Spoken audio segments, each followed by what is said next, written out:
Bonjour à tous. Bienvenue dans cette vidéo où nous allons voir comment gérer les salles de réunion avec Odoo.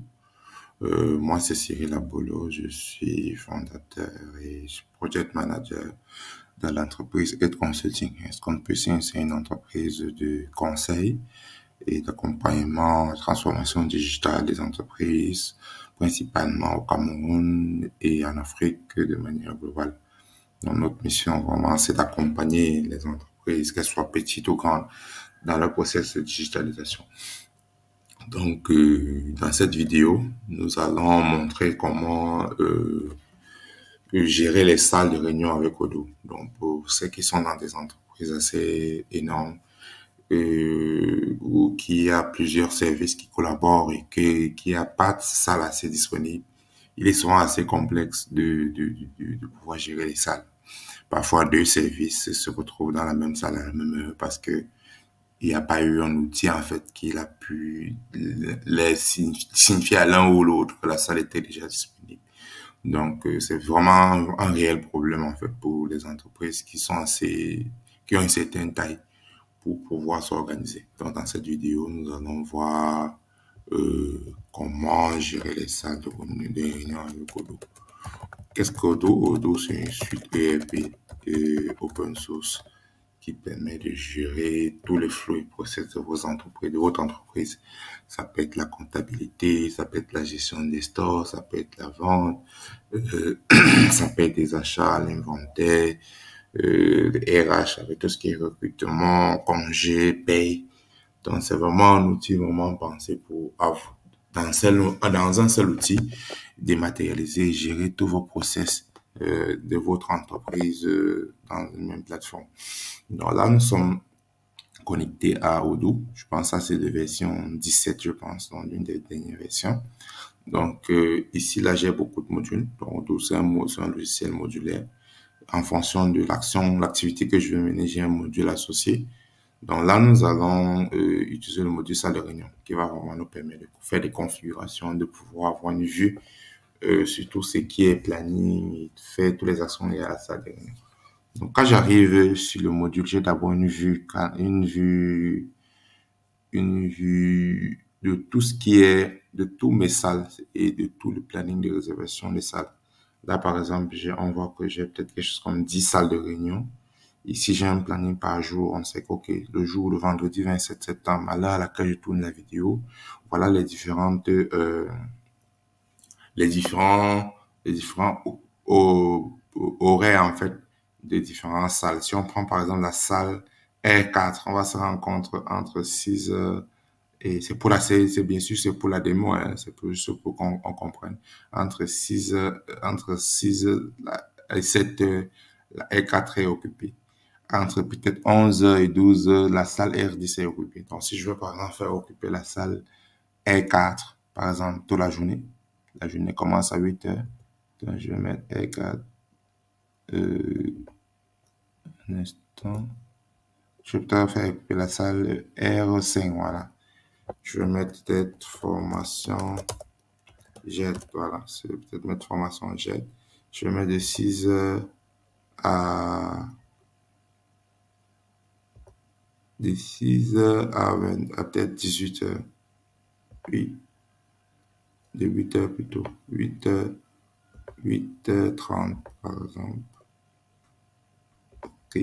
8h30 à 17h. Voilà. Ok. Là, on peut voir que la salle a été réservée de 8h30 à 17h. Ok. Donc ici, j'ai la vue jour. Je peux avoir la vue semaine.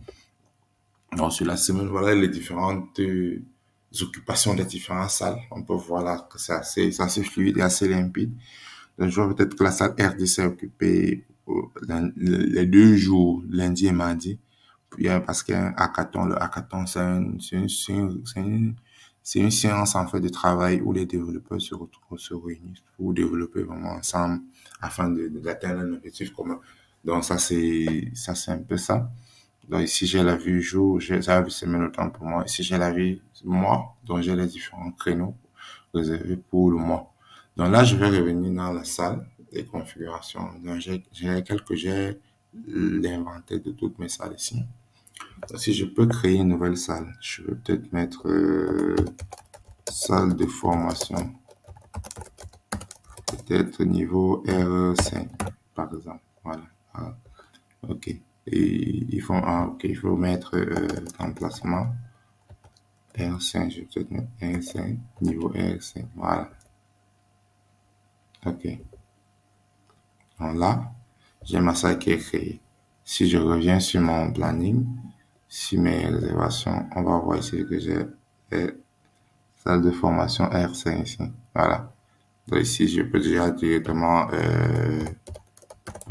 formation, comptabilité, matière, par exemple. Je vais peut-être mettre toute la journée. Je vais mettre le 26 toujours. Le 26, le 13, peut-être 17. Voilà. OK. Donc là, j'ai occupé la salle du 13 à 17 le 26. Donc ça, c'est la gestion classique. Ça, c'est la gestion classique des salles de réunion. Maintenant, l'avantage avec Odoo, c'est que je peux envoyer le lien de la salle à un utilisateur, même s'il n'est pas Odoo. Donc, on part du principe, par exemple, OK, les gens de quotidien vont savoir si la salle est occupée ou pas. Donc, je vais, par exemple, prendre cette salle-ci, la salle de réunion R2, ou, par exemple, j'ai plusieurs services qui utilisent la même salle. Donc, ce que je vais faire, c'est que, OK, ce lien-ci sera partagé avec tous les utilisateurs qui sont susceptibles de pouvoir utiliser la salle et ils pourront avoir la disponibilité de la salle. Donc là, on voit quand, par exemple, OK, à cette heure-ci où je fais la vidéo, la salle est libre. Donc, je peux booker la salle. C'est-à-dire, je vais réserver la salle pour une heure. Voilà. Donc ici, j'ai réservé la salle pour une heure. On peut voir que la salle de réunion E2 a été réservée pour une heure. Donc, si je reviens sur le calendrier, ici, on voit que la salle 2 est occupée. Donc, si une autre personne essaie d'accéder, elle ne pourra pas parce qu'elle est occupée. Donc, si je reviens sur ces réservations, je vais voir R2. Elle est occupée. Voilà. Donc, ici, je vais prendre notre salle pour réserver. Je vais prendre, par exemple, la salle de formation aussi. Voilà. Je vais envoyer à mon utilisateur qui souhaite réserver une salle. Maintenant, je peux réserver la salle pour un autre jour. Ici, par exemple, si je clique là, je vais réserver, par exemple, pour lundi 29, par exemple. Ici, je vais réserver ça entre 10h et 11h30. Voilà. Ici, j'ai réservé entre 11h10 et 11h30. Je peux mettre un nouveau créneau. Je vais réserver ça, par exemple, aujourd'hui, entre 11h et 14h. Voilà. Donc là, j'ai réservé. J'ai deux créneaux que j'ai réservés. Et je peux même, bien sûr, aussi maintenant réserver pour maintenant. Voilà. Ici, on voit à droite les différents jours, je peux même dire que les différents créneaux que les utilisateurs ont réservé dans la salle. Donc ici, on peut voir que la salle est en cours. Si je reviens ici sur Odoo, je vais voir que la salle est bookée. Donc, elle est occupée. Donc, voilà un flot de gestion de salle simple qui permet de pouvoir vraiment manager tout ce qui est salle de réunion. Donc, j'ai vraiment une vue Kanban où je vois tout l'occupation des différentes salles.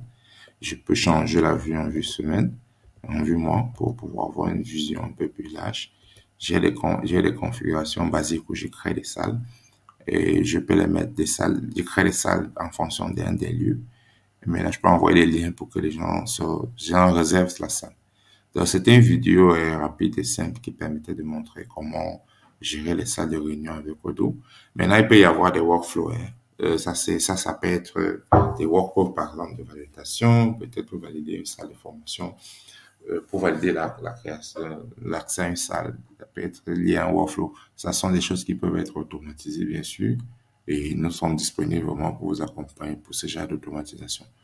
Donc, je vous remercie d'avoir suivi cette vidéo jusqu'à la fin et je vous dis à la prochaine pour une nouvelle vidéo.